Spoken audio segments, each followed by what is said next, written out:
Friends, आज मैं आपके लिए जो कहानी लेके आई हूँ, जो मैंने पहले की कहानी सुनाई है उससे एकदम डिफरेंट है। तो लेकिन कहानी शुरू करने से पहले please press on bell icon and subscribe my channel so that मैं फ्यूचर में कोई भी अपनी कहानी अपलोड करूँ तो आपको उसका ऑटोमेटिक नोटिफिकेशन मिल जाए। तो चलिए शुरू करते हैं आज की कहानी, जिसका नाम है संत न होते जगत में तो जल मरता संसार। ठीक है।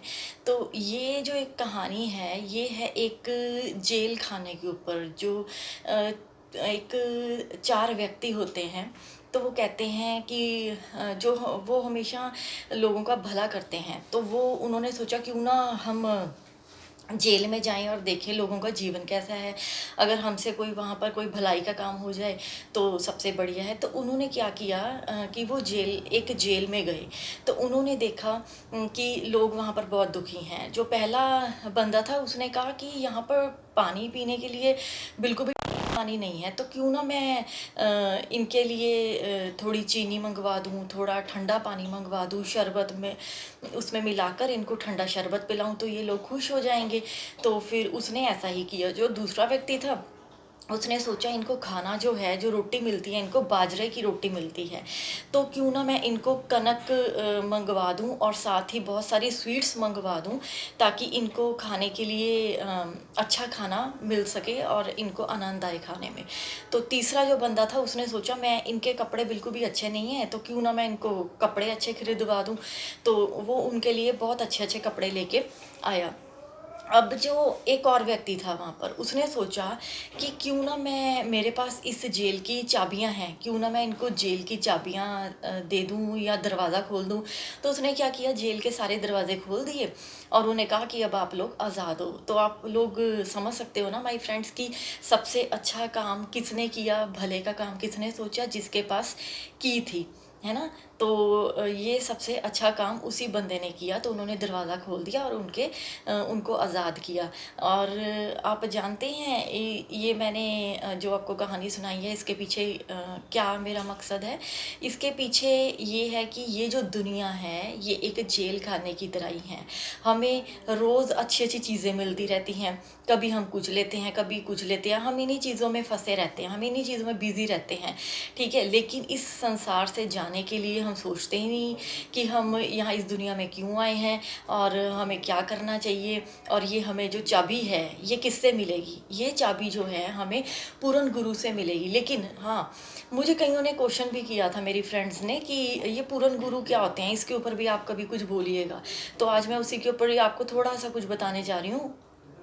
तो लेकिन उससे पहले आज मैं अपने गुरु महाराज जी संत त्रिलोचन दर्शन दास जी का बहुत बहुत शति शति नमन करती हूँ, जिनकी वजह से, जिनकी प्रेरणा स्वरूप, जिनकी कृपा से आज मैं आप लोगों के सामने यहाँ खड़ी हूँ और इस टॉपिक के ऊपर आपके साथ डिस्कस कर रही हूँ। तो जितना ज्ञान मुझे उनसे मिला है उसी को ही आज मैं आपके साथ थोड़ा सा शेयर करूँगी। तो ये जो पूर्ण गुरु की पहचान हम कैसे करें, तो सबसे पहले जब भी कोई किसी गुरु के साथ जुड़ता है तो आपको पता है उनके सत्संग कीर्तन में वो जाता है, तो वो नोटिस करता है कि वो कैसा सत्संग कह रहे हैं, आपको समझ आ रहा है कि वो जो गुरु है कहीं वो अपने पैर तो नहीं दबा रहा, या वो सिर्फ संसार की या पॉलिटिकल बातें ही तो नहीं कर रहा। तो अगर कोई ऐसा गुरु ये चीज़ें करता है, अपने पैर दबाता है, अपनी ही बातें करता है, तो वो गुरु पूर्ण नहीं हो सकता। पूर्ण गुरु वही है जो सिर्फ और सिर्फ आपको भगवान की बातें करता है, भगवान की तरफ ही लगाता है आपको। और आपको पता है जो पूर्ण गुरु होते हैं उनकी एक अपनी इंडिविजुअल रिसर्च होती है, जिसके या तो वो कोई बुक अपने निकालते हैं या कोई ग्रंथ आप कह लीजिए वो निकालते हैं, ताकि उनको जो ज्ञान मिला वो आगे लोगों में उसे बांट सके। ठीक है। तो जैसे कि अब जैसे अगर पुराने ज़माने की बात करी जाए तो मीरा जी, कबीर जी, नामदेव जी जो हुए हैं, सबको एक गुरु की आवश्यकता पड़ी है। कृष्ण जी ने मीरा को, जब मीरा उनसे बहुत ज़्यादा लगाव था मीरा का, और आखिर में उनसे मिलना चाहती थी, तो कृष्णा ने उन्हें बोला कि आप सबसे पहले गुरु धारण करो, तभी आपको दर्शन होंगे भगवान के। ठीक है। तो उनको भी गुरु धारण करना पड़ा। ठीक है। तो मैंने मतलब ये था सारा मेरा एक्सपीरियंस। हाँ, एक चीज़ और है, जब भी आप किसी गुरु के साथ जुड़ते हैं या आपको लगता है कि मैं सही रास्ते पे जा रहा हूँ, तो आपको इस चीज़ का पता कैसे लगेगा? मेरा एक्सपीरियंस ये रहा है कि आप अगर 6 महीने या 1 साल कह लीजिए मैक्सिमम, अगर 1 साल के बाद आपको अपने अंदर कोई बदलाव नज़र आता है पॉज़िटिव, कि आपके अंदर कुछ कमियाँ थी, उनको आपने ठीक कर लिया या अपने आप ठीक हो गई वो, तो इट मीन्स कि आप एकदम सही मार्ग पर हैं, आप में पॉजिटिव बदलाव होना शुरू हो गया है। ठीक है? तो ये जो है ये मेरा एक्सपीरियंस है। अगर आपका भी कुछ एक्सपीरियंस है तो मुझे खुशी होएगी। आप कमेंट बॉक्स में ज़रूर लिखें कि आपको कैसा एक्सपीरियंस रहा, अगर आपके गुरु हैं, या पूर्ण गुरु की पहचान कैसे आपने की, ये आप मुझे ज़रूर लिखिएगा। ठीक है? तो अगर हम आगे बात करें, तो ये लॉकडाउन ने हमें सिखा दिया है कि भगवान ही सबसे बड़ी ताकत है, जो कि दुनिया का अमेरिका एक वर्ल्ड पावर के नाम से जाना जाता है, वो भी आज कुछ नहीं कर पा रहा है इस कोरोना वाली सिचुएशन में। तो इसमें हमें भगवान ने बता दिया। आपको पता है, पहले मैं भी ऐसी थी, मैं भी ऐसे ही कहती थी। मैं जॉब पर जाती थी तो कोई अगर भगवान की बात करनी है, या किसी को भी अगर हम कह दें कि हाँ कोई सत्संग पर जाना है या कोई भगवान की बात करनी है, तो वो कहते थे हमारे पास टाइम नहीं है। मैं भी ऐसी, मेरा भी बहुत बिजी रूटीन था, पर मैं उसके बावजूद ही भगवान के लिए मैं टाइम निकालती थी। ठीक है?